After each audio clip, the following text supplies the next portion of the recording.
മുക്തിനാഥിലേക്കുള്ള യാത്ര വളരെ ഭംഗിയാണ്. ഭയങ്കര ഡേഞ്ചറസ് ആയിട്ടുള്ള റോഡുകളും ഈ റോഡിൻ്റെ ഏറ്റവും വലിയ അപകടം എന്ന് വെച്ച് കഴിഞ്ഞാൽ ഈ ടാർ റോഡിൽ ജസ്റ്റ് ഒരു നനവ് പോലെ കിടക്കും. നമ്മൾ നോക്കുമ്പോൾ അത് വെള്ളമായിട്ട് നമുക്ക് തോന്നത്തുള്ളൂ. പക്ഷെ നമ്മൾ അതിലേക്ക് വണ്ടി കയറ്റാൻ തുടങ്ങി പോയി കഴിഞ്ഞ് കഴിഞ്ഞാൽ ഉറപ്പായിട്ടും വണ്ടി സ്ലിപ്പാവും.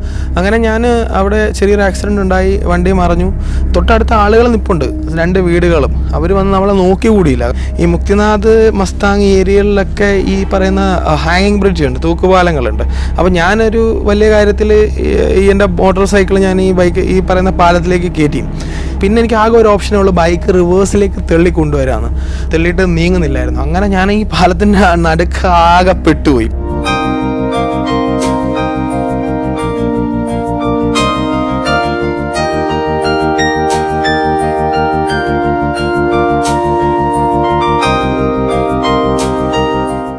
നമ്മുടെ ബോർഡറിൽ നിന്ന് ഏകദേശം പോഖറയിലേക്ക് ഏകദേശം 200-250 കിലോമീറ്ററിനടുത്താണ് ആകെയുള്ളത്. തലേന്ന് വൈകിട്ട് തന്നെ നേപ്പാൾ ക്രോസ് ചെയ്തതിന് ശേഷം ഞാൻ ഏകദേശം ഒരു 50-60 കിലോമീറ്ററോളം നമ്മൾ ഓൾറെഡി റൈഡ് ചെയ്ത് കഴിഞ്ഞിരുന്നു. 80 കിലോമീറ്ററിനടുത്ത് നമ്മൾ റൈഡ് ചെയ്തിരുന്നു. പിന്നീട് പിറ്റേ ദിവസം ഞാൻ എൻ്റെ ലക്ഷ്യം പോഖറയിൽ നിന്ന് നമ്മൾ മനാങ് അപ്പർ മസ്താങ് ഏരിയയിലേക്ക്, അതായത് ലോവർ മസ്താങ് ഏരിയയിലേക്ക് യാത്ര ചെയ്യാനാണ്. അപ്പോൾ ഞാൻ ഈ പറയുന്ന പോഖറയിലേക്ക് എത്തി. അവിടെ നിന്നും നമുക്ക് ACAPയുടെ പെർമിറ്റ്, അന്നപൂർണ്ണ പെർമിറ്റ് നമ്മൾ എടുത്താൽ മാത്രമേ നമുക്ക് ഈ പറയുന്ന അപ്പർ മസ്താങ് അല്ലെങ്കിൽ ലോവർ മസ്താങ് ഏരിയയിലേക്ക് പോകാൻ കഴിയുള്ളൂ. അപ്പോൾ രണ്ട് റേറ്റാണ്. അപ്പർ മസ്താങ് ഏരിയയിലേക്ക് ഡിഫറൻ്റ് ആയിട്ട് റേറ്റാണ്. ഏകദേശം എനിക്ക് തോന്നുന്നു $500 ചാർജ് ആണെന്ന് തോന്നുന്നു. ഞാൻ ലോവർ മസ്താങ് ഏരിയയിലേക്കുള്ള പെർമിറ്റാണ് എടുത്തത്. ഏകദേശം 1000 ഇന്ത്യൻ രൂപ അതാണ് നമ്മൾക്ക് അവിടെ കൊടുക്കേണ്ടത്. ഏകദേശം 1600 നേപ്പാളി മണി അതാണ് ഏകദേശം അവർ നമ്മളുടെ അടുത്ത് നിന്ന് ചാർജ് ചെയ്തത്. അപ്പോൾ അതും എടുത്തിട്ട് നേരെ നമ്മൾ ഈ പറയുന്ന മസ്താങ്ങിലേക്കുള്ള യാത്ര ആരംഭിച്ചു. അങ്ങനെ ഞാൻ ACAPയുടെ ലോവർ മസ്താങ് പെർമിറ്റ്, എൻ്റെ ലക്ഷ്യം എന്ന് പറയുന്നത് നമുക്ക് മുക്തിനാഥ് ടെമ്പിളിലേക്ക് പോകാനാണ് നമ്മുടെ പ്ലാൻ എന്ന് പറയുന്നത്. അപ്പോൾ ഞാൻ ഈ പറയുന്ന പെർമിറ്റും എടുത്ത് പോഖറ ലേക്ക് ആ സൈഡൊക്കെ നമ്മൾ വിസിറ്റ് ചെയ്തതിന് മുമ്പ് ഞാൻ 2014 ആദ്യമായിട്ട് ഈ പറയുന്ന പോഖറയിലേക്ക് എത്തുന്നത്. അപ്പോൾ പോഖറയിൽ വന്നിട്ട് ഞാൻ ഇതിന് മുമ്പ് വന്നിട്ടുള്ള സ്ഥലമായതുകൊണ്ട് ഞാൻ അതിന് മുമ്പ് പോയിട്ടുള്ള 1-2 ഹോട്ടലുകളിലൊക്കെ ഉണ്ട്. ഹോട്ടൽ സൺസെറ്റ് എന്നൊക്കെ പറയുന്ന ഹോട്ടലുകളൊക്കെ ഉണ്ട്. അപ്പോൾ അവിടെയൊക്കെ പോയി അവരോട്ടുള്ള പരിചയമൊക്കെ പുതുക്കി. അതുപോലെ അവിടെ ഒരു ഡേഞ്ചറസ് കേവ് ഉണ്ടായിരുന്നു. അപ്പോൾ ആ സമയത്ത് ഞാൻ 2014 സമയത്ത് ഈ കേവിൻ്റെ അത് സ്റ്റക്കായി പോയൊരു സംഭവം ഉണ്ടായിട്ടുണ്ടായിരുന്നു. അതായത് അവിടെ ഈ പോഖറയിൽ തന്നെയുള്ള ഒരു അഡ്വഞ്ചറസ് കേവാണ്, ഒരു ഗുഹയാണ്. ആ ഗുഹയിൽ ഈ ചെറിയൊരു വഴിയിലൂടെയാണ് നമ്മൾ യാത്ര ചെയ്യേണ്ടത്. അപ്പോൾ അങ്ങനെ യാത്ര ചെയ്ത് ഞാൻ ആ ഗുഹയിൽ കുടുങ്ങിപ്പോയൊരു സംഭവം 2014 ഉണ്ടായി. അപ്പോൾ അതുകൊണ്ട് ഞാൻ ആ സ്ഥലങ്ങളൊക്കെ പോയി ഒന്നും കൂടെ റീവിസിറ്റ് ചെയ്തു. അപ്പോൾ അവിടുത്തെ നേപ്പാൾ സൈഡിലേക്കൊക്കെ കണ്ടതിന് ശേഷം നമ്മൾ പിന്നീട് ഈ പറയുന്ന മുക്തിനാഥിലേക്കുള്ള യാത്ര ആരംഭിച്ചു അവിടെ നിന്ന്, പോഖറയിൽ നിന്നും. അപ്പോൾ പോഖറയിൽ നിന്നും മുക്തിനാഥിലേക്ക് പോകുന്ന വഴി നമുക്ക് ഈ പറയുന്ന ഹിമാലയത്തിൻ്റെ വലിയൊരു വ്യൂ തന്നെ നമുക്ക് കാണാൻ കഴിയും. വലിയ മഞ്ഞ് പുതച്ചിരിക്കുന്ന മല ദൂരെ നമുക്ക് കാണാൻ കഴിയും. പക്ഷേ പോഖറയിലത്തെ ക്ലൈമറ്റ് നോർമലാണ്. പക്ഷെ അങ്ങ് ദൂരെ നമുക്കിത് കാണാൻ കഴിയുമ്പോൾ തന്നെ നമുക്കൊരു ആവേശമാണ്. ഇത് കണ്ടുകൊണ്ടാണ് നമ്മൾ ഈ ഒരു ആവേശത്തിൽ, ഈ ഒരു പവറിലാണ് നമ്മൾ മുന്നോട്ടുള്ള യാത്ര നമ്മൾ ചെയ്യുന്നത്. ഇത്രയും പെട്ടെന്ന് ആ ഏരിയയിലേക്ക് എത്താൻ കഴിയുമല്ലോ ഒരു ആവേശത്തിൽ നമ്മൾ വീണ്ടും അവിടെ നിന്ന് റൈഡ് സ്റ്റാർട്ട് ചെയ്തു. അങ്ങനെ റൈഡ് സ്റ്റാർട്ട് ചെയ്തിട്ട് മുക്തിനാഥിന് ഏകദേശം 80 കിലോമീറ്ററിന് മുമ്പ് ഞാൻ ഒരു സ്റ്റേ എടുത്തു. ആ സ്റ്റേ വളരെ നോർമൽ സ്റ്റേ ആണ്. ഏകദേശം അവിടെ ഞാൻ എൻ്റെ യാത്രയിൽ എടുത്ത ഏറ്റവും ചീപ്പ് ആൻഡ് ബെസ്റ്റ് സ്റ്റേ ആയിരുന്നു. അത് ഏകദേശം ഇന്ത്യൻ മണി 300 രൂപയ്ക്ക് വലിയൊരു മലയുടെ താഴെ, വലിയ ഫെസിലിറ്റി ഒന്നുമില്ല, നോർമൽ ഫെസിലിറ്റി മാത്രമേ ഉള്ളൂ. എങ്കിൽ പോലും ആ സ്ഥലത്തിൻ്റെ ഭംഗി വളരെ നല്ല രസമായിരുന്നു. ഒരു തടി കൊണ്ട് പണിഞ്ഞ ഒരു കെട്ടിടം, ആ കെട്ടിടത്തിലൊരു റൂം, അവിടെ ഞാൻ സ്റ്റേ ചെയ്ത് തൊട്ടടുത്ത് തന്നെ ഫുഡും ഉണ്ടായിരുന്നു. അപ്പോൾ അങ്ങനെ ആ സ്റ്റേയിൽ നിന്ന് ആ ഡേ സ്റ്റേ ചെയ്തതിന് ശേഷം 2ാമത്തെ ദിവസമാണ് നമ്മൾ മുക്തിനാഥിലേക്കുള്ള യാത്ര ആരംഭിക്കുന്നത്. മുക്തിനാഥിലേക്കുള്ള യാത്ര വളരെ ഭംഗിയാണ്. ഭയങ്കര ഡേഞ്ചറസ് ആയിട്ടുള്ള റോഡുകളും അതുപോലെ ഏകദേശം ലഡാക്കിനെ അനുസ്മരിപ്പിക്കുന്ന രീതിയിൽ. കാരണം ഇപ്പം സ്ഥിരമായിട്ട് ലഡാക്കിൽ പോയ അടുത്ത ആളുകൾക്ക് ഏറ്റവും ബെസ്റ്റ് സ്ഥലമാണ് ഈ നേപ്പാൾ, മുക്തിനാഥ്, ഈ ഭാഗങ്ങളൊക്കെ. അപ്പോൾ ഇത് പറയുമ്പോൾ എനിക്ക് ഏറ്റവും ഒരു പേടിപ്പെടുത്തുന്ന ഒരു ട്രിപ്പിലൊരു അനുഭവം എന്ന് വെച്ച് കഴിഞ്ഞാൽ, ഞാൻ പറഞ്ഞിരുന്നല്ലോ, ലോങ് അഡ്വഞ്ചറസ് ജേർണിയൊക്കെ ഞാൻ ഈ 2022 ശേഷം അല്ലെങ്കിൽ 2020 ശേഷം നമ്മളങ്ങനെ ചെയ്തിരുന്നില്ല. പക്ഷെ എങ്കിൽ പോലും എനിക്ക് 22 കാലഘട്ടം, 22 ഡിസംബർ ടൈമിൽ ഞാനൊരു ചണ്ഡീഗഡ് ടു ലഡാക്ക് ഒരു ട്രിപ്പ് പോയിട്ടുണ്ടായിരുന്നു. അവിടെ എൻ്റെ ഓഫീസിൽ നമ്മുടെ സുഹൃത്തിൻ്റെ വണ്ടി, ഒരു സ്റ്റാൻഡേർഡ് 350 ഞാൻ ലഡാക്ക് പോയൊരു കാര്യം എനിക്ക് ഇവിടെ നിന്ന് ഓർമ്മ വന്നു. കാരണം എന്ന് വെച്ച് കഴിഞ്ഞാൽ ആ സമയത്തുണ്ട് എനിക്ക് ഏറ്റവും വലിയൊരു അനുഭവം എന്ന് വെച്ച് കഴിഞ്ഞാൽ, ഞാൻ ഈ പാങ്ങിൽ നിന്ന് ലഡാക്കിലേക്കുള്ള റോഡിൽ നമ്മൾ വൈകുന്നേരം ഒരു 4 മണി 5, ഞാൻ പാങ് എത്തിയപ്പോഴത്തേക്ക് ഏകദേശം ഒരു 4 മണി 5 മണി സമയമായിട്ടുണ്ടാവും. ഈ സമയത്ത് ഞാൻ അവിടെ നിന്ന് ലഡാക്കിലേക്ക് യാത്ര തിരിച്ചു. ഏകദേശം ഒരു 2 മണിക്കൂർ 3 മണിക്കൂറോ 4 മണിക്കൂർ താഴെ യാത്രയുള്ളൂ പാങ്ങിൽ നിന്ന് പിന്നെ ലഡാക്കിലേക്ക്. ഞാൻ മണാലി വഴിയാണെന്ന് പോയത്. അപ്പോൾ ഈ സമയത്ത് ഈ ഒറ്റപ്പെട്ട് കിടക്കുന്ന സ്ഥലമാണ് ഈ പാങ് ടു ലഡാക്ക് എന്ന് വെച്ച് കഴിഞ്ഞാൽ. 2 സൈഡ് വിജനമായ മരുഭൂമി, ഈ പറയുന്ന മഞ്ഞുമല അങ്ങനെയുള്ള സംവിധാനങ്ങളൊന്നുമില്ല. ഒറ്റ വിജനമായ മരുഭൂമി, നടുക്കൂടെ റോഡ്. ഈ റോഡിൻ്റെ ഏറ്റവും വലിയ അപകടം എന്ന് വെച്ച് കഴിഞ്ഞാൽ ഇതിൻ്റെ ഈ പറയുന്ന ഈ ഇടയ്ക്കിടയ്ക്ക് ഈ പോത്ത് ഹോൾസുകളും അതുപോലെ ഹമ്പുകളും ഒക്കെ ഉണ്ട്, ഡൗൺ ഹമ്പുകളൊക്കെ ഉണ്ട്. ഇതിൻ്റെ പ്രത്യേകിച്ച് നമ്മൾ ഈ റോഡ് കണ്ട് നല്ല സ്പീഡിൽ പോകാൻ ശ്രമിച്ചു കഴിഞ്ഞ് കഴിഞ്ഞാൽ നമ്മൾ ഉറപ്പായിട്ടും ഈ വണ്ടി 2 കാര്യങ്ങളാണ്. ഒന്ന്, 2 മലയുടെ ഇടയിലുള്ള റോഡായതുകൊണ്ട് ഭീകരമായ കാറ്റാണ്. ഈ കാറ്റിൻ്റെ സമയത്ത് ഈ കാറ്റിൻ്റെ ഇടയ്ക്ക് തന്നെ ഈ മഴക്കോളും കൂടെ വന്നിട്ട് ഈ അന്തരീക്ഷം വല്ലാണ്ട് അങ്ങ് ഇരുണ്ടു. അതിൻ്റെ കൂടെ ഒരു രക്ഷയില്ലാത്ത മഴയും തണുപ്പും. ആ സമയത്ത് ഞാൻ ഈ ക്വിക്കായിട്ട് പ്ലാൻ ചെയ്തൊരു യാത്ര ആയതുകൊണ്ട് ഞാൻ പ്രത്യേകിച്ച് വലിയ സേഫ്റ്റി ഗിയേഴ്സോ അങ്ങനെ അല്ലെങ്കിൽ ഈ പ്രൊട്ടക്റ്റീവ് ഷൂസോ അങ്ങനെയുള്ള കാര്യങ്ങളൊന്നും എൻ്റെ ഇരുന്നില്ല. സാധാരണ സെറ്റപ്പ് മാത്രമേ ഉണ്ടായിരുന്നുള്ളൂ. സാധാരണ ഷൂസും കാര്യങ്ങളൊക്കെ ആയിരുന്നെങ്കിൽ പോലും വിൻ്റർ ക്വാളിറ്റിയിലുള്ള ഷൂസുകളോ അല്ലെങ്കിൽ ഗിയറുകളോ ഒന്നും ആ സമയത്ത് എൻ്റെ ഇല്ലായിരുന്നു. ഇത് മാത്രമല്ല ഈ ഹെഡ്വിൻഡ്, ഒരു രക്ഷയില്ലാത്ത ഹെഡ്വിൻഡ്. ഇത് കാരണം ദാഹം, നമ്മുടെ ശരീരത്തെ വെള്ളം വലിച്ചെടുക്കുന്ന രീതിയിലുള്ള കാറ്റായിരുന്നു ഈ പറയുന്ന ആ സമയത്ത് ഉണ്ടായിരുന്നത്. അപ്പോൾ അന്ന് വൈകിട്ട് ആ ഒരു സിറ്റുവേഷൻ എന്ന് വെച്ച് കഴിഞ്ഞാൽ ഭീകരാവസ്ഥയാണ്. അന്തരീക്ഷം വളരെ കാർമേഘങ്ങളൊക്കെ കൊണ്ട് ഭീകരമായ ഒരു അവസ്ഥയിൽ ഞാൻ ഞാൻ മാത്രമേ ഉള്ളൂ. കാരണം ഫ്രണ്ടിലോ ബാക്കിലോ വേറെ വണ്ടിയൊന്നുമില്ല. അങ്ങനെ വെള്ളമൊക്കെ തീർന്ന് ഞാൻ അവിടെ ഇരിക്കുകയുണ്ടായി. അതാണ് എൻ്റെ ജീവിതത്തിൽ ഞാൻ ഏകദേശം 10-11 വർഷക്കാലമായിട്ട് യാത്ര ചെയ്തതിൽ വെച്ചിട്ട് ഏറ്റവും ഭീകരമായിട്ടൊരു സമയം, അല്ലൊരു അവസ്ഥയിൽ ഞാൻ ഞാൻ ചിലപ്പോൾ പറയുമ്പോൾ നിങ്ങൾക്ക് എത്രത്തോളം അത് മനസ്സിലാവണമെന്നില്ല. അതിന് സമാനമായ റോഡുകൾ ഇവിടെ കണ്ടപ്പോൾ എനിക്ക് അന്നത്തെ യാത്രയുടെ ഓർമ്മകളുണ്ട്. അന്ന് ആ സമയത്ത് ഞാൻ ആ മഴ മൊത്തം നനഞ്ഞ് വീണ്ടും ഒരു 10-30 കിലോമീറ്റർ കൊണ്ട് വണ്ടി ഓടിച്ചിട്ടൊരു ഷേർപ്പകളല്ല ആ ഏരിയയിൽ ഈ പറയുന്ന മലകളിലേക്ക് സാധനങ്ങളൊക്കെ കൊണ്ടുവന്ന ആളുകളുണ്ട്. സാധാരണ ഈ നേപ്പാളിൽ ഉള്ള ആളുകളെയാണ് നമ്മൾ കൂടുതൽ, നേപ്പാൾ അല്ലെങ്കിൽ മൗണ്ട് എവറസ്റ്റിലേക്ക് ക്യാമ്പേഴ്സിൻ്റെ ട്രക്കിംഗ് സാധനങ്ങൾ കൊണ്ടുപോകുന്ന ആളുകളെയാണ് ഷേർപ്പകൾ എന്ന് പറയുന്നത്. പക്ഷേ അവിടെയും ഈ മലകളിലേക്ക് സാധനം കൊണ്ടുപോകുന്ന ഈ ചെമ്പരിയാടുകളെയൊക്കെ മേയ്ക്കുന്ന ആളുകളുണ്ട്. അപ്പോൾ അതുകൊണ്ടാണ് ഞാൻ ആ പീരീഡ് ഉപയോഗിച്ചത്. അപ്പോൾ അവരുടെ ടെൻറ്റുകളിൽ ഞാൻ 2 ദിവസം പനി പിടിച്ച് കിടന്നൊരു അനുഭവം ഉണ്ടായി. അപ്പോൾ ആ സെയിം റോഡുകൾ നമുക്ക് ഈ മുക്തിനാഥിലേക്കുള്ള വഴിയിലും കാണാൻ കഴിയും. അപ്പോൾ അവിടെ മുക്തിനാഥിലേക്ക് 2 തന്നെ. ഒന്ന്, നമുക്ക് ഈ മരുഭൂമി പോലെ നമ്മുടെ സാധാരണ മണൽ മലകളും ബാക്കി കാര്യങ്ങളൊക്കെ നമുക്ക് കാണാൻ കഴിയും. 2 മഞ്ഞുമലകളും നമുക്ക് കാണാൻ കഴിയും. അപ്പോൾ ഈ 2 തരത്തിലുള്ള ലാൻഡ്സ്കേപ്പുകളും കണ്ടുകൊണ്ട് നമുക്ക് ഈ പറയുന്ന മുക്തിനാഥിലേക്ക് നമുക്ക് ട്രാവൽ ചെയ്യാൻ കഴിയും. റിവർ ക്രോസിംഗ് ഉണ്ട്, വാട്ടർ ക്രോസിംഗ് ഉണ്ട്, അതുപോലെ ബ്രിഡ്ജ് ക്രോസ് ചെയ്ത് നമുക്ക് പോകാൻ കഴിയും. പിന്നെ അങ്ങനെ മൊത്തത്തിൽ ഈ പറയുന്ന ലഡാക്കിൻ്റെ കുറച്ചും കൂടി ഒരു പ്രോ വേർഷനാണ് ഈ പറയുന്ന മുക്തിനാഥ് എന്ന് പറയുന്നത്. മുക്തിനാഥിലേക്കുള്ള യാത്രയിലുള്ള ഏറ്റവും വെല്ലുവിളി എന്ന് പറഞ്ഞു കഴിഞ്ഞാൽ ബ്ലാക്ക് ഐസ് ആണ്. ബ്ലാക്ക് ഐസിൻ്റെ ഒരു അതിപ്രസരം തന്നെ മുക്തിനാഥ് ടെമ്പിൾ എത്തുന്നതിന് മുമ്പായിട്ട് ഉണ്ട്. കാരണം എനിക്കിത് ഓൾറെഡി അറിയാവുന്നത് കൊണ്ട് ഞാൻ രക്ഷപ്പെട്ടെങ്കിൽ പോലും ഒരിടത്ത് ഞാൻ പെട്ടുപോയി. കാരണം ഈ ബ്ലാക്ക് ഐസ് എന്ന് വെച്ച് കഴിഞ്ഞാൽ നമ്മൾ ടാർട്ട് റോഡിൽ ജസ്റ്റ് ഒരു നനവ് പോലെ കിടക്കും. നമ്മൾ നോക്കുമ്പോൾ അത് വെള്ളമായിട്ട് നമുക്ക് തോന്നത്തുള്ളൂ. പക്ഷെ നമ്മൾ അതിലേക്ക് വണ്ടി കയറ്റാൻ തുടങ്ങി പോയി കഴിഞ്ഞ് കഴിഞ്ഞാൽ ഉറപ്പായിട്ടും വണ്ടി സ്ലിപ്പായി കഴിഞ്ഞ് കഴിഞ്ഞാൽ അവിടെ വേറെ ഓപ്ഷൻ ഒന്നുമില്ല. നേരെ നമ്മൾ കൊക്കയിലേക്ക് മറിഞ്ഞു പോകുന്നൊരവസ്ഥയാണ് ഈ പറയുന്ന ഇതുപോലുള്ള ഏരിയകളിലുള്ളത്. ഇത് മണാലിയിൽ നമുക്ക് കാണാൻ കഴിയും. നമ്മുടെ എസ്പെഷ്യലി വിൻ്റർ ടൈമിലൊക്കെ നമ്മൾ പോവുകയാണെന്നുണ്ടെങ്കിൽ ഈ പറയുന്ന സൊലാങ് വാലി ഏരിയകളിലൊക്കെ ഇതേ പ്രശ്നമാണുള്ളത്. ഇതിനു മുമ്പ് എനിക്ക് 2018 സൈക്കിളുമായിട്ട് പോകുന്ന സമയത്ത് ഇതേ ബ്ലാക്ക് ഐസ് കാരണം ഞാൻ സ്ലിപ്പ് ചെയ്ത് ജസ്റ്റ് ഞാൻ രക്ഷപ്പെട്ടിട്ടുണ്ട്. അതേ സംഭവം ഈ പറയുന്ന സ്ഥലത്തും ഉണ്ടായി. അന്നത്തെ ഒരു എക്സ്പീരിയൻസ് ഉള്ളത് കൊണ്ട് ഞാൻ ഈ പറയുന്ന ഈ സ്നോ ഏരിയയിലേക്ക് പോകുമ്പോൾ ഈ ടാർട്ട് റോഡിൽ വെള്ളം നനവ് പോലെ കിടക്കും. നമ്മൾ ആദ്യമായിട്ട് പോകുന്ന ഒരാളാണെങ്കിൽ ഉറപ്പായിട്ടും അതിലേക്ക് ബൈക്ക് സാധാരണ രീതിയിൽ നമ്മൾ പാസ് ചെയ്യാൻ വേണ്ടി ശ്രമിക്കും. അപ്പോൾ ഈ പറയുന്ന ക്രൂസർ മോട്ടോർ സൈക്കിളൊക്കെ ആണെങ്കിൽ ഉറപ്പായിട്ട് സ്ലിപ്പാവും. അഡ്വഞ്ചർ മോട്ടോർ സൈക്കിൾസിന് പോലും ഈ പറയുന്ന രക്ഷയില്ലാത്തൊരു അവസ്ഥയാണ് ഈ ബ്ലാക്ക് ഐസിൻ്റെത്. അപ്പോൾ അതിൻ്റെ ഒരു പ്രശ്നം ഉള്ളതുകൊണ്ട് ഞാൻ ഓൾറെഡി ഇത് മനസ്സിൽ കരുതിയിരുന്നു. അങ്ങനെ ഞാൻ അവിടെ ചെറിയൊരു ആക്സിഡൻറ്റ് ഉണ്ടായി, വണ്ടി മറിഞ്ഞിട്ട് വലിയ പരിക്കൊന്നും പറ്റിയില്ല. പക്ഷേ അതിൻ്റെ ഒരു എൻജിൻ വാർണിംഗ് ലൈറ്റ് ഓണായി. വണ്ടിയുടെ പവറൊക്കെ ചെറുതായിട്ടൊന്ന് ഡ്രോപ്പ് ആയതായിട്ട് തോന്നി. അപ്പോൾ എൻ്റെ അടുത്ത് ഞാൻ പിന്നെ വിചാരിച്ചു ഓക്കെ തിരിച്ച് നമ്മൾ സൊനോലി എത്തിയതിന് ശേഷം ഇന്ത്യയിൽ കൊണ്ടുവന്ന് നമുക്ക് എന്താണെന്ന് ചെക്ക് ചെയ്യാമെന്ന് വിചാരിച്ചിരിക്കുന്ന സമയത്താണ് ഓട്ടോമാറ്റിക്കായിട്ട് എഞ്ചിൻ ലൈറ്റ് ഓഫ് ആയതായിട്ട് നമ്മൾ കണ്ടു. അപ്പോൾ അത് കുറച്ച് കഴിഞ്ഞ് ഓഫായി. പിന്നെ ആ ടെൻഷനും ഇല്ലായിരുന്നു. പിന്നെ ഞങ്ങൾ അവിടെ നിന്ന് മുക്തിനാഥ് ടെമ്പിളും ബാക്കിയുള്ള അവിടുത്തെ നേച്ചറും ഒക്കെ ഒന്ന് വിസിറ്റ് ചെയ്തിട്ട് തിരിച്ച് ഞാൻ തലേന്ന് സ്റ്റേ ചെയ്ത അതേ ഹോട്ടലിലേക്ക് ഞാൻ അന്ന് വൈകിട്ട് തന്നെ തിരിച്ചു വരികയുണ്ടായി. ഞാൻ ഈ മുക്തിനാഥിൽ നിന്ന് തിരിച്ചു വരുന്ന വഴി എനിക്ക് പറ്റിയ ഏറ്റവും വലിയൊരു അബദ്ധം എന്താണെന്ന് വെച്ച് കഴിഞ്ഞാൽ, ഈ മുക്തിനാഥ് മസ്താങ് ഏരിയകളിലൊക്കെ ഈ പറയുന്ന ഹാങ്ങിങ് ബ്രിഡ്ജ് ഉണ്ട്, തൂക്കുപാലങ്ങളുണ്ട്. അതായത് ഏകദേശം ഒരു 4 അടി വീതിയിൽ ഒരു കിലോമീറ്ററൊക്കെ നീളത്തിൽ ഉള്ള ഒരു തൂക്കുപാലങ്ങൾ. അതായത് റോഡിൻ്റെ ഒരു സൈഡിൽ നിന്ന് അടുത്ത സൈഡിലേക്ക് താഴെ പുഴയുമായിരിക്കും. ഭയങ്കര ഭംഗിയാണിത് കാണാൻ. അപ്പോൾ ഇതിൻ്റെ ഒരു സ്വഭാവം എന്ന് വെച്ചാൽ, തൂക്കുപാലം എന്ന് പറഞ്ഞു കഴിയുമ്പോഴത്തേക്ക് സെൻറ്ററിലോട്ട് ഒരു പുഷ്, അതായത് ഇങ്ങനെ ഇറങ്ങി കിടക്കുന്ന ഒരു സംഭവമാണ്. അപ്പോൾ ഞാനൊരു വലിയ കാര്യത്തിൽ എൻ്റെ മോട്ടോർ സൈക്കിൾ ഞാൻ ഈ പറയുന്ന പാലത്തിലേക്ക് കയറ്റി. ഈ പാലത്തിലേക്ക് കയറ്റി കഴിഞ്ഞപ്പോഴാണ് അങ്ങറ്റെത്തിയിട്ട് ടേൺ ചെയ്യാനുള്ള സ്ഥലം ഇല്ല എന്ന് എനിക്ക് മനസ്സിലായത്. അപ്പോൾ പിന്നെ എനിക്ക് ആകെ ഒരു ഓപ്ഷനേ ഉള്ളൂ, ബൈക്ക് റിവേഴ്സിലേക്ക് തള്ളി കൊണ്ടുവരാമെന്ന്. അതാണെങ്കിൽ ഒരു കാരണവശാലും നടക്കുന്ന സംഭവമല്ല, അത് തെള്ളിയിട്ട് നീങ്ങുന്നില്ലായിരുന്നു. അങ്ങനെ ഞാൻ ഈ പാലത്തിൻ്റെ നടുക്ക് ആകെ പെട്ടുപോയെന്ന് വെച്ചാൽ വളരെ മോശമായിട്ട് പെട്ടുപോയി.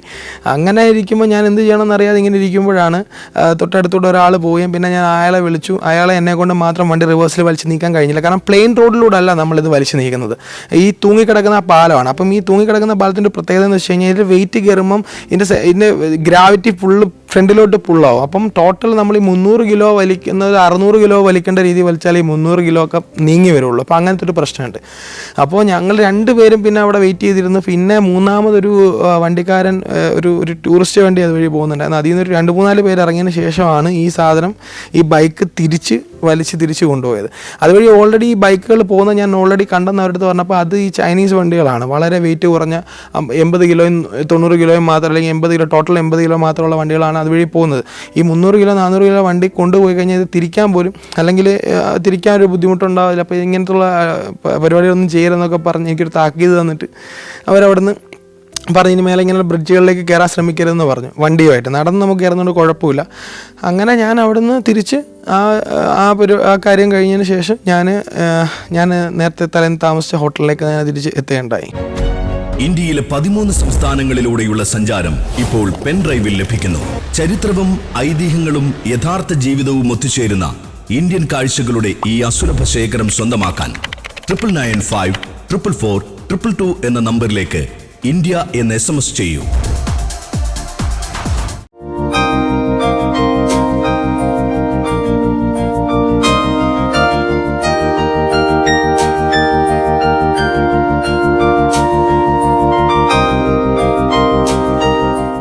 അപ്പോൾ എൻ്റെ കയ്യിൽ ആകെ ഈ ടോട്ടൽ ട്രിപ്പിൻ്റെ ഒരു സമയമായിട്ട് ഞാൻ നീക്കി വെച്ചത് ഒരു 40-40 ഡേയ്സാണ് മാക്സിമം. എൻ്റെ മാക്സിമം ടൈം അതായിരുന്നു. കാരണം തിരിച്ചെത്തിയിട്ട് ബിസിനസ് പരമായിട്ടുള്ള ഒരുപാട് കാര്യങ്ങൾ ചെയ്തു തീർക്കാനുണ്ടായിരുന്നു.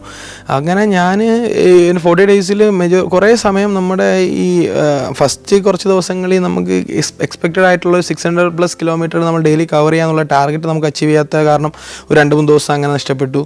ഈ ഡോഗ് ബൈറ്റും കല്യാണവും കാരണം ഒരു 3-4 ദിവസം അങ്ങനെ നഷ്ടപ്പെട്ടു. അങ്ങനെ നമ്മൾ ടോട്ടൽ എടുത്ത് വെച്ചിരുന്ന 40 ഡേയ്സിൻ്റെ അകത്ത് നിന്ന് നമുക്ക് ഏകദേശം ഒരു 8-10 ദിവസം അവിടെ തന്നെ നമുക്ക് ഓൾറെഡി ടൈം നമുക്ക് നഷ്ടപ്പെട്ടിരുന്നു ഈ സമയത്ത്. നമ്മൾ ഈ പറഞ്ഞ ഈ മുക്തിനാഥിൽ നമുക്ക് തിരിച്ചു വരുന്ന സമയത്തേക്ക്. അങ്ങനെ ഞാൻ അതുകൊണ്ട് നമ്മൾ എത്രയും പെട്ടെന്ന് തന്നെ നമ്മൾ മുക്തിനാഥ് കംപ്ലീറ്റ് കണ്ടതിന് ശേഷം തിരിച്ച് ഞാൻ പോക്കറ വഴി സൊനാലി ബോർഡറിലേക്ക് എത്തി. സൊനാലി ബോർഡറിൽ നിന്നും പിന്നെ നമ്മൾ എക്സിറ്റ് അടിച്ചതിന് ശേഷം ഞാൻ UP ആ ദിവസം തന്നെ കടക്കുകയുണ്ടായി.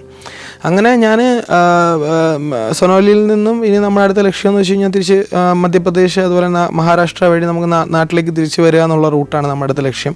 അങ്ങനെ ഞാൻ ആ ഫസ്റ്റ് ഡേ നമ്മൾ ഈ പറയുന്ന UP നിന്ന് യാത്ര ചെയ്ത് ഏകദേശം മധ്യപ്രദേശിലൂടെ മഹാരാഷ്ട്രയിലേക്ക് എത്തുക എന്നുള്ളതാണ് നമ്മുടെ ആ ലക്ഷ്യം എന്നുള്ളത്. അപ്പോൾ ഈ എത്തുന്ന സമയത്ത് എനിക്ക് വീണ്ടും രണ്ടാമത് അസുഖം ഫീവർ പിടികൂടി ഉണ്ടായി.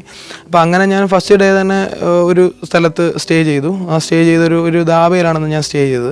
അപ്പോൾ ധാബയിൽ സ്റ്റേ ചെയ്ത് അവിടെ മെഡിക്കേഷനും കാര്യങ്ങളൊക്കെ എടുത്ത് ഓക്കെ ആയെന്ന് തോന്നിയിട്ട് രണ്ടാമത്തെ ദിവസം ഞാൻ വീണ്ടും ട്രാവൽ ചെയ്ത് ഈ നാഗ്പൂർ എന്ന് പറയുന്ന സ്ഥലം എത്തുന്നതിന് ഒരു 200 കിലോമീറ്റർ, ഏകദേശം ഒരു 180-200 കിലോമീറ്റർ മുമ്പായിട്ട് വീണ്ടും തീരെ വെയ്യാണ്ടായി. ഞാൻ വീണ്ടും ഒരു ഹോട്ടലിൽ നമ്മൾ സ്റ്റേ ചെയ്യുകയുണ്ടായി.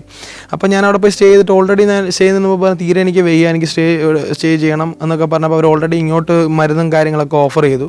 ഞാൻ റൂമിൽ പോയി ബാഗും കാര്യങ്ങളൊക്കെ സെറ്റ് ചെയ്തതിന് ശേഷം അവർ തന്നെ എന്നെ അവിടുത്തെ ഒരു ലോക്കൽ എന്താ പറയുന്നത് ഒരു ഡോക്ടറല്ല, നമ്മൾ സിനിമയിൽ മാത്രമേ നിങ്ങൾ അങ്ങനെ കണ്ടിട്ടുണ്ടാവത്തുള്ളൂ. മധ്യപ്രദേശിലാണ് സംഭവം. ഒരു ഗ്രാമത്തിൽ ഡോക്ടറല്ല ഡോക്ടറൊന്നും അല്ല, സാധാരണ പ്രാക്ടീസ് അല്ല, ഡോക്ടർമാരുടെ കൂടെ നിന്ന് പരിചയമുള്ള ഒരാൾ ഒരു ചെറിയ ക്ലിനിക്ക് നടത്തുന്നു. അവിടെ വലിയ അഴിമതിയൊന്നും പറയാൻ കഴിയില്ല. അതിൽ സാധാരണ പനി മാത്രമേ നോക്കത്തുള്ളൂ. കാരണം ഞാൻ ചെന്നപ്പോൾ തന്നെ അയാൾ പറഞ്ഞു സാധാ പനിയാണ്, കുഴപ്പമൊന്നുമില്ലെന്നും പറഞ്ഞ് സാധാരണ മരുന്നൊക്കെ അയാൾ എടുത്ത് തന്നു. രണ്ടാമത്തെ ആൾ വേറെ എന്തോ ഒരു അസുഖമായിട്ട് വന്നപ്പോൾ പറഞ്ഞു ഇതിവിടെ നോക്കത്തില്ല, ഇത് ബെഡാ ഡോക്ടറിൻ്റെ അടുത്ത് പോകണമെന്ന് പറയുന്നത്. അപ്പോൾ തന്നെ നമുക്ക് കാര്യം മനസ്സിലായി. പുള്ളി ചെറിയൊരു ഡോക്ടറിൻ്റെ കൂടെ ഏതെങ്കിലും ഹോസ്പിറ്റലിൽ നിന്ന് എക്സ്പീരിയൻസ് ഉള്ള ആളാണ്. സാധാരണ ചെറിയ പനിക്കും കാര്യത്തിനൊക്കെ മരുന്ന് എഴുതി കൊടുത്ത് അവിടെ ജനങ്ങളൊക്കെ കൂടി ഇരിപ്പുമുണ്ട് അവിടെ. അപ്പോൾ ഇത് നോർത്ത് ഇന്ത്യയിൽ മിക്ക സ്ഥലങ്ങളിലും അതുപോലെ ബീഹാർ പോലുള്ള മേഖലകളിലും ഇങ്ങനെയുള്ള ഡോക്ടർമാർ ഓൾറെഡി ഉണ്ട്. എസ്പെഷ്യലി MBBS കിട്ടിയ ഡോക്ടർമാരായിരിക്കത്തില്ല, പക്ഷേ എങ്കിൽ പോലും ചെറിയ നുറുക്ക് വൈദ്യവും കാര്യങ്ങളൊക്കെ ആയിട്ട് സെറ്റിലായിട്ട് നല്ല രീതിയിൽ സമ്പാദിക്കുന്ന ഒരുപാട് ജനങ്ങൾ ഇതിനു മുമ്പ് നമ്മൾ കണ്ടിട്ടുണ്ട്. അപ്പോൾ അവിടെ നിന്നിട്ട് അവർ മരുന്ന് എഴുതി തന്നു, കുഴപ്പമൊന്നുമില്ല. ആ മരുന്നുകൊണ്ട് നമ്മുടെ അസുഖമൊക്കെ മാറിയതിന് ശേഷം ഞാൻ വീണ്ടും മധ്യപ്രദേശിൽ നിന്നും നാഗ്പൂരിലേക്ക് യാത്ര തിരിച്ചു. അതുപോലെ ഈ യാത്രയിൽ ഫസ്റ്റ് മലയാളിയെ നമ്മൾ മീറ്റ് ചെയ്യുന്നത് ഈ യാത്രയിലാണ്. അതായത് മധ്യപ്രദേശിൽ നിന്ന് നാഗ്പൂർ റിട്ടേൺ വരുന്ന വഴിക്കാണ്. KL 32, തിരുവല്ല സ്വദേശിയാണ്. അപ്പോൾ അങ്ങനെ പുള്ളിയോടൊക്കെ സംസാരിച്ചതിന് ശേഷം പിന്നെ ഞാൻ ഒരുമിച്ച്, പുള്ളിക്ക് പ്രോപ്പർ ഗിയേഴ്സോ മറ്റു കാര്യങ്ങളൊന്നുമില്ല, പുള്ളി ക്വിക്കായിട്ട് പെട്ടെന്ന് തീരുമാനിച്ച് പെട്ടെന്ന് വന്നതാണ്. അങ്ങനെ ഞാൻ പുള്ളിയോട് സംസാരിച്ചു. ഞങ്ങൾ ഒരുമിച്ച് ഒരു സ്ഥലത്ത് നിർത്തി, ഞങ്ങൾ ആഹാരമൊക്കെ കഴിച്ചു. ആഹാരം കഴിച്ചതിന് ശേഷം ഞാൻ അവിടെ നിന്ന് പുള്ളിയോട് ബായ് പറഞ്ഞ് ഞാൻ വീണ്ടും എൻ്റെ യാത്ര ആരംഭിച്ചു. അങ്ങനെ ഞാൻ പുള്ളിയോട് ബായ് പറഞ്ഞ് ഞാൻ അവിടെ നിന്ന് നേരെ ആദിലാബാദ്, ഹൈദരാബാദ്, അതുപോലെ അവിടെ നിന്ന് നേരെ ബാംഗ്ലൂർ, ഇവിടെ എത്താനാണ് നമ്മുടെ പ്ലാൻ. അപ്പോൾ സ്ട്രെയിറ്റ് റോഡാണ്. നമുക്ക് ഒരു ആവറേജ് ഒരു 100 അല്ലെങ്കിൽ 120 കിലോമീറ്റർ നമുക്ക് ഈസി ആയിട്ട്, അതായത് സേഫായിട്ട് നമുക്ക് ട്രാവൽ ചെയ്യാൻ പറ്റുന്ന റോഡാണ് ഈ പറയുന്ന ഹൈവേകൾ. അപ്പോൾ ഈ പറയുന്ന എക്സ്പ്രസ് ഹൈവേകളിലൊക്കെ നമുക്ക് അതിലും മേളിൽ സ്പീഡിൽ പോകാം. അതല്ലാത്ത ഹൈവേകളിലൊക്കെ ആണെങ്കിൽ ഏറ്റവും പ്രധാനപ്പെട്ട പ്രശ്നം എന്ന് വെച്ച് കഴിഞ്ഞാൽ ഒന്ന് ആളുകൾ റോഡ് ക്രോസ് ചെയ്യുന്നൊരു പ്രശ്നമുണ്ട്. അത് നമ്മൾ നല്ല വിസിബിലിറ്റി ഉണ്ടെങ്കിൽ മാത്രമേ ഒരു 100 അല്ലെങ്കിൽ 110 എബോ നമ്മൾ ചെയ്യാൻ പാടുള്ളൂ. എസ്പെഷ്യലി മോട്ടോർ സൈക്കിൾ നമ്മൾ ചെയ്യുമ്പോൾ. കാറാണെങ്കിൽ വലിയ പ്രശ്നം വരുന്നില്ല. രണ്ടാമത്തെ കാര്യം ഈ കാറ്റിൽസ്, കന്നുകാലികളൊക്കെ എപ്പോഴും ക്രോസ് ചെയ്യാനുള്ളത് നോർത്ത് ഇന്ത്യ. ഇവിടെ കേരളം വിട്ട് കഴിഞ്ഞാൽ അങ്ങോട്ട് കന്നുകാലികളെ കൊണ്ട് നമുക്ക് ഭയങ്കര ബുദ്ധിമുട്ട്. ഞാൻ ഇതിന് മുമ്പ് എൻ്റെ ഈ ഫേസിൻ്റെ ഈ സൈഡിലുള്ള അതുപോലെ എൻ്റെ കൈ ഈ പറയുന്ന ആക്സിഡൻറ്റ് മൊത്തം ഈ മൃഗങ്ങളെ ഇടിച്ചുണ്ടായ ആക്സിഡൻ്റാണ്. ഞാൻ പഞ്ചാബിലുണ്ടായിരുന്ന സമയത്ത്. ആ സമയത്ത് എനിക്കൊരു NS 200 ഒരു ബൈക്ക് ഉണ്ടായിരുന്നു. ആ സമയത്ത് ഞാനതായിരുന്നു ഓടിച്ചുകൊണ്ടിരുന്നത്. അപ്പോൾ ആ സമയത്ത് അതുമായിട്ട് ബന്ധപ്പെട്ട് രണ്ട് മെയിൻ ആക്സിഡൻ്റ് ഉണ്ടായി. എൻ്റെ ഈ ഫേസിൻ്റെ സൈഡ് ഫുള്ള് തകർന്നു പോയതാണ്. അതും ഈ രാത്രിയിൽ ഈ കന്നുകാലികളെ ഇടിച്ചുണ്ടായ ആക്സിഡൻ്റാണ്. പക്ഷേ അവിടെ നോർത്തിലൊരു പ്രശ്നം എന്ന് വെച്ച് കഴിഞ്ഞാൽ ഞാൻ ഉണ്ടായിരുന്നത് 2014 സമയത്തൊക്കെ ഉണ്ടായിരുന്നത് മാനസ എന്ന് പറയുന്ന സ്ഥലത്താണ്, ബട്ടിണ്ട ആ ഏരിയയിലാണ്. ആ ഏരിയ എന്നൊക്കെ പറഞ്ഞാൽ ഭയങ്കര ഈ ക്രൈം ആക്ടിവിറ്റീസ് കൂടി നിന്ന സമയം. നമ്മൾ ഈ ഇടയ്ക്ക് സിദ്ധു മൂസേവാലയൊക്കെ വെടിവെച്ച് പോകുന്ന സ്ഥലം മാനസയിൽ വെച്ചിട്ടാണ് സിദ്ധു മൂസേവാലയൊക്കെ വെടിവെച്ച് കൊല്ലുന്നത്. അപ്പോൾ അത്രയ്ക്കും ക്രൈം റേറ്റ് ഉള്ള സ്ഥലമാണ്. രാത്രിയൊക്കെ നമ്മൾ സാധനങ്ങളൊക്കെ ആയിട്ട് എന്തെങ്കിലും പുറത്തോട്ടൊക്കെ ഇറങ്ങുകയാണെന്നുണ്ടെങ്കിൽ തോക്കൊക്കെ കാണിച്ചിട്ട് ആളുകൾ വന്ന് ഫോണൊക്കെ മേടിച്ചുകൊണ്ടൊക്കെ പോകും. അപ്പോൾ അങ്ങനെയുള്ള അനുഭവങ്ങളൊക്കെ നമുക്ക് പണ്ട് ഉണ്ടായിട്ടുണ്ട്. അപ്പോൾ അന്ന് ഈ പറയുന്ന ഈ പർട്ടിക്കുലർ ഞാനിപ്പോൾ ഈ പറഞ്ഞ എനിക്ക് ഈ ഫേസിൻ്റെ ഈ സൈഡൊക്കെ പോയി ആക്സിഡൻറ്റ് നടക്കുന്ന സമയത്ത് ഈ തൊട്ടടുത്ത ആളുകൾ നിൽപ്പുണ്ട്, 2 വീടുകളും. അവർ വന്ന് നമ്മളെ നോക്കി കൂടിയില്ല. കാരണം അപ്പം ഞാനത് രാവിലെ എന്ന് ഒരിടത്ത് പരാതി പറഞ്ഞപ്പോൾ അവർ പറഞ്ഞത് ഈ ആക്സിഡൻറ്റ് പറ്റിയതുപോലെ അഭിനയിച്ച് കള്ളന്മാർ കിടക്കും, അവരെ എടുക്കാൻ പോകുമ്പോഴത്തേക്ക് പൈസ പിടിച്ചു പറിച്ച 1-2 സംഭവങ്ങൾ കഴിഞ്ഞിടയ്ക്ക് അവിടെ ഉണ്ടായി. അതുകൊണ്ടാണ് നിങ്ങൾക്ക് ആക്സിഡൻറ്റ് പറ്റി കിടന്നപ്പോൾ ആരും വന്ന് നോക്കാൻ ഞാൻ പറഞ്ഞത്. അപ്പോൾ അത് ഞാൻ ഇത് പ്രധാനമായിട്ട് പറയാൻ കാരണം എൻ്റെ മേജർ 2 ആക്സിഡൻറ്റ് ലൈഫിലുണ്ടായത് രണ്ടും ഈ പറയുന്ന പശുവിനെ. 2 കറുത്ത കളറുള്ള പശുവൊക്കെ റോഡിന് നടക്കുമെന്ന് നിൽക്കുമ്പോൾ അവിടെ പ്രത്യേകിച്ച് സ്ട്രീറ്റ് ലൈറ്റോ കാര്യങ്ങളൊന്നും അന്നത്തെ സമയത്തില്ല. ഇപ്പോൾ കുറേയൊക്കെ ഡെവലപ്പ് ആയിട്ടുണ്ട്. പക്ഷേ റോഡ് അടിപൊളിയാണ്. റോഡ് അന്നും അടിപൊളി. 2014 കാലം തൊട്ടേ റോഡ് അവിടെ അടിപൊളി. വടക്കേറ്റുള്ള റോഡുകളൊക്കെ അടിപൊളിയാണ്. പക്ഷേ സ്ട്രീറ്റ് ലൈറ്റിൻ്റെ ഒരു പ്രശ്നമുണ്ട്. അപ്പോൾ അതിൻ്റെ വിസിബിലിറ്റി ഭയങ്കര കുറവാണ്. അപ്പോൾ അതിൻ്റെ ഇടയിലാണ് ഈ പറയുന്ന ഈ പശു വന്ന് റോഡിൻ്റെ നടുക്ക് കയറി നിൽക്കുന്നത്. നേരെ നിൽക്കുകയാണെന്നുണ്ടെങ്കിൽ നമ്മൾ കണ്ണ് തിളങ്ങുന്നുണ്ടെങ്കിൽ നമുക്ക് മനസ്സിലാക്കാൻ കഴിയും.